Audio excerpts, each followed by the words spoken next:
जिहेतु नोंथांमोना गोबां आसनि मावदों होननानै बुंदों नाथाय मोनसे आसनिखौ जे दिनैसिम नुनो मोनाखै जे सेल्फ हेल्प ग्रुपनो 75 बा 75,000 रोजा रां होनायनि बाथ्रा दंमोन बेयो बेसेबां साननि उनाव जाबाय गाव बिसिडिसिनि बाथ्राखौसो बुंदों गलागाव जे बिसिडिसिआव बिथांमोना गोबां समस्या होननानै बुंबाय थानायखौ जों नुबाय थादों बे बिथिङाव नोंथाङा मा बे माने MGNरेगा आसनि दारै खामानि सोलिदों इयाव 34टा आरो बेनि बागैबो माने गुडविल मिसननिबो 4 दङ इयाव माने बिसिडिसिनि सिङाव बेनि बागैबो आसाम दर्शननि नामाव खैथामान हरि मन्दिरफ्राव मोननो हादों जि बिटिसिनि चिफ हाग्रामा महिलारि बिथाङा सानफ्रोमबो बे कक्लाबारि समस्तियावनो जे बाहा लानानै बिथाङा बिसायख'थि फोसावदिं मेलाव बाहागो लाबोबाय थादों बे बिथिङाव नोंथांमोना बोरै देरहागोन ना नि तारिखआव जिखिनि एक्सपिएलटि दङमोन बिथांमोना साबैसेखौ माने खनस्थापन होखो माखासे माने एक्सपिएलटिफ्रा माने लोंनानै जौ लोङै लोङै थैलांबाय आंनि नुनायाव मिथिनायाव दा बिथांमोनखौ नायफामनो थाखाय दायित्व दङमोन प्राय माने केन्डिडेट जिफोर माने एक्सपिएलटि दङमोन बिथांमोना माने केसनिफ्राय निजा नांथाबनानै जुजिनानै माने केसखौ उइथड्र खालामनो गोनां जादों बिसायख'थि समाव इउपिपिएल राजखान्थि हान्जाया जुदि सोरखाराव फैयोब्ला लाइमोनफोरनो जे साकरि होनायनि बाथ्रा बुंदों दा बेयो बेसेबांसो जाफुंगोन माने खनासेल' सोनाब एरियायावल' माने खनासे डेभेलप जानायखौ नुदों माखासे एरियायाव माने गोग्लैसोना थानायखौ जों नुनो मोन्दों जों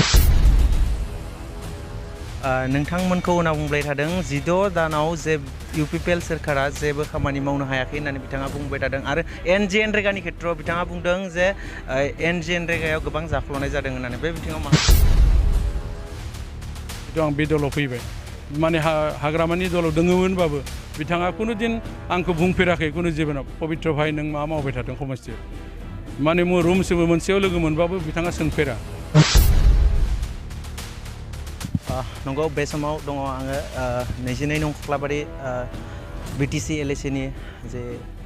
बे कक्लाबारि समस्तियाव बे समाव आङो मोननैसो आथिखालाव थानाय जे बिटिसि सरकार बिथांमोना मा मावखो आरो फैबाय थानाय समाव मा मावगोन आरो नैबे जे बिटिसिनि जि 22 नं कक्लाबारि समस्तियाव उफ्रा बिसायख'थि जानो थांगासिनो बे उफ्रा बिसायख'थियाव इउपिपिएल दोलोआ बेसेबां गोहोगोरा जाबोगासिनो दङ बेनि सायाव जों मिथिगोन बे समाव आं मिन्थिना लागोन आंजों दङ बिटिसिनि 30 नं गरेस्वर बियाबनि MCLA पबित्र कुमार बर' आं बिथांनिफ्राय मिन्थिगोन बे समाव मा बुङो जिहेतु नोंथाङा जिहेतु कक्लाबारि समस्तियाव जे बिसायख'थि जे फोसावदिं मेलाव जे बाहागो लाबाय साबायखर थाबाय जिहेतु नोंथाङा गोबाव सान सिगांनिफ्रायनो कक्लाबारि बियाबाव जे बिसायख'थिनि जि फोसावदिं मेल बेवहाय बाहागो लाबाय थादों बेयाव माबोरैहाय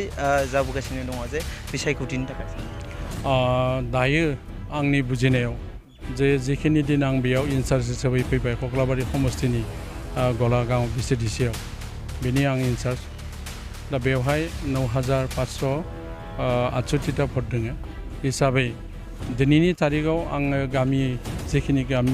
गिदिंबाय हिसाबै प्रायभाग गामिया जोंनि इउपिपिएल दोलोनि फारसे सापर्टआव दङ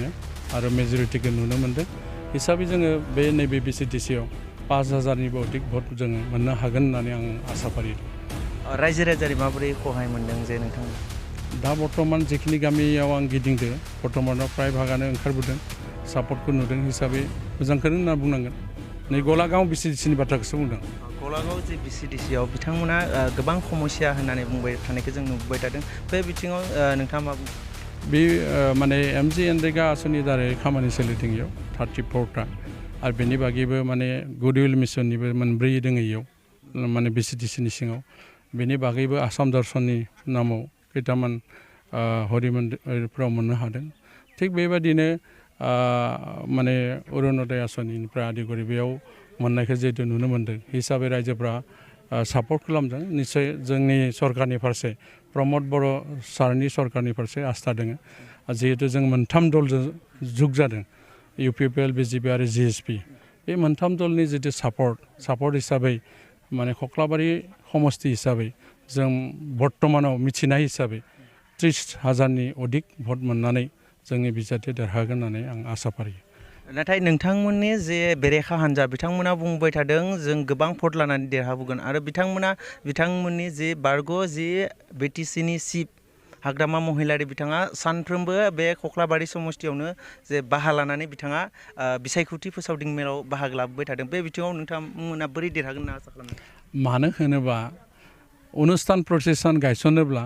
बयबो रायजोआ बुजियो सरकार नङाब्लाथ' जेबो खालामनो हाया हाग्रामायाथ' खुनु सरकारजों लिंक गैया दिनै बिटिआर सरकाराव बिराद खुनु बिहोमा गैया हिसाबै दिनैनि थारिखआव माने पावार हांग्रि जादों चिफ बिथाङा आरो बिथाङा माखौ देरहाया होनना बुङो बिथाङा फोलाबायनो थायो माने प्रमद बर' बिथांखौसो फोलायो होनना बुंदों खिन्थु हाग्रामायावथ' फोलाबोबाय थादों जोंबोथ' मिथिगौ बेनिनो गासै कलिग हिसाबै दिनैनि थारिखआव जिखिनि एक्सपिएलटि दङमोन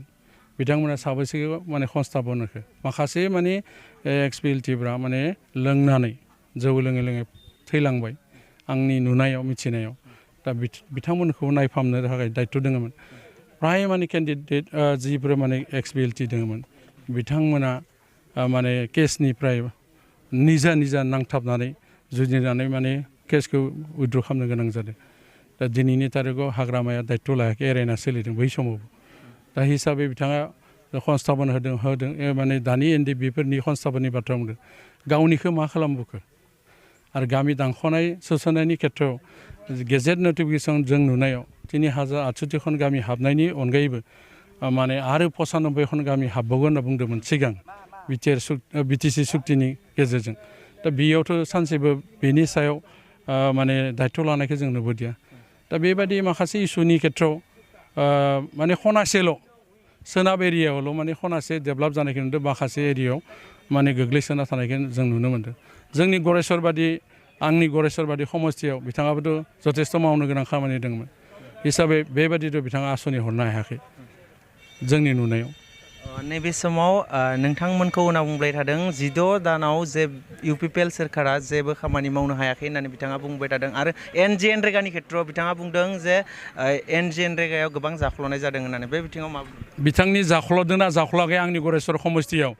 माने देउलकुसि बिसिडिसियाव 47टा आयहरा जाफुङाखै बिनिनो दैदेननाय चेयारमेन मानो कारन जायाखै बे मानो आदुरा जाना दं बिथांनिनोथ' चेयारमेनमोन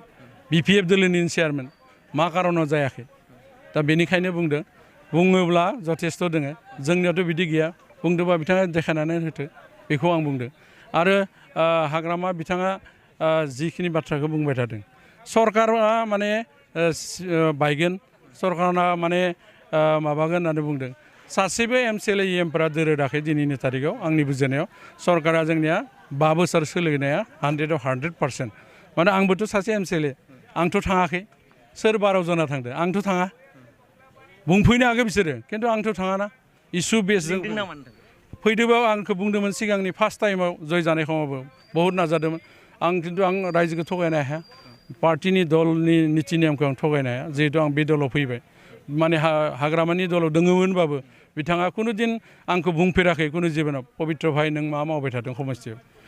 माने रुमसेबो मोनसेयाव लोगो मोनबाबो बिथाङा सोंफेरा खिन्थु दानि सिबाथ' जेरै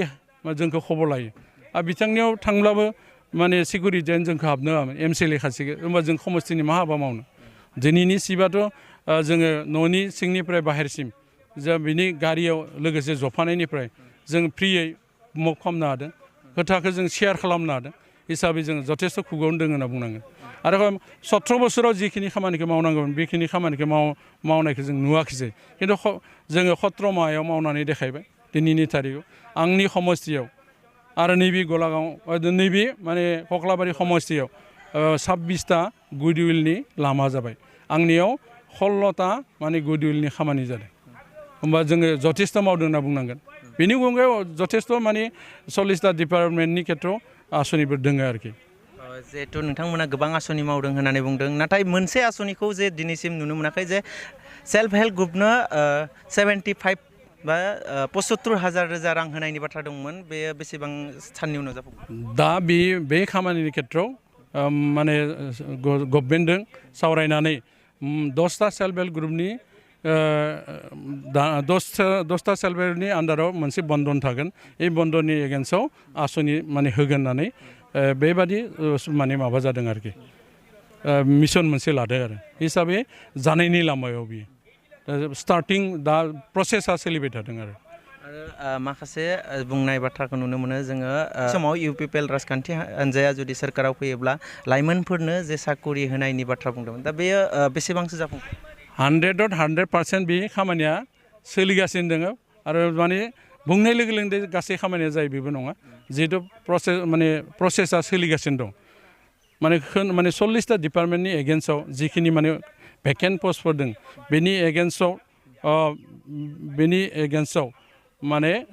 जिखिनि जोङो 10,000 सिट बिथाङा बुंदोंमोन होनाया 100% माने 5 बोसोरनि गेजेराव बे जाफुंनाया खाटांनानै आं MCLAनि आखरनिफ्रायनो बुंदों आंना मोनसे बिश्वास दं नैबे समाव जे नोंथांमोननि जे गोख्रों नाजानायाव जे नोंथांमोननि जे बिजाथिनि जे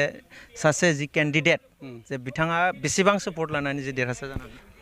आंनि मिथिनायाव मानगोनां मन्टुराम बर' बिथाङा कक्लाबारि समस्तिनि सासे बिजाथि हिसाबै माने नैबे बाइ इलेक्सननि कमियाव माने मोनथाम दलजों सरजाबनानै जिहेतु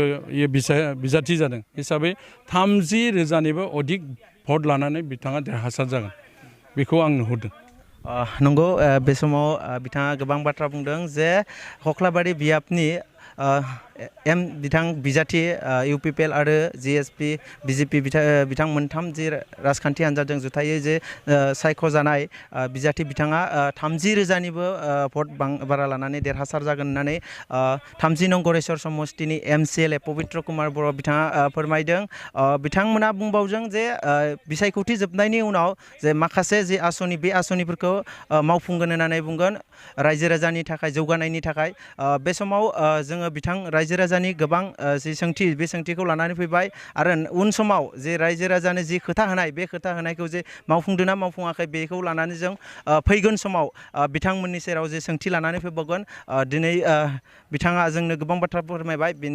बिथांनिफ्राय जों दिनै बे समाव बिदाय लाबाय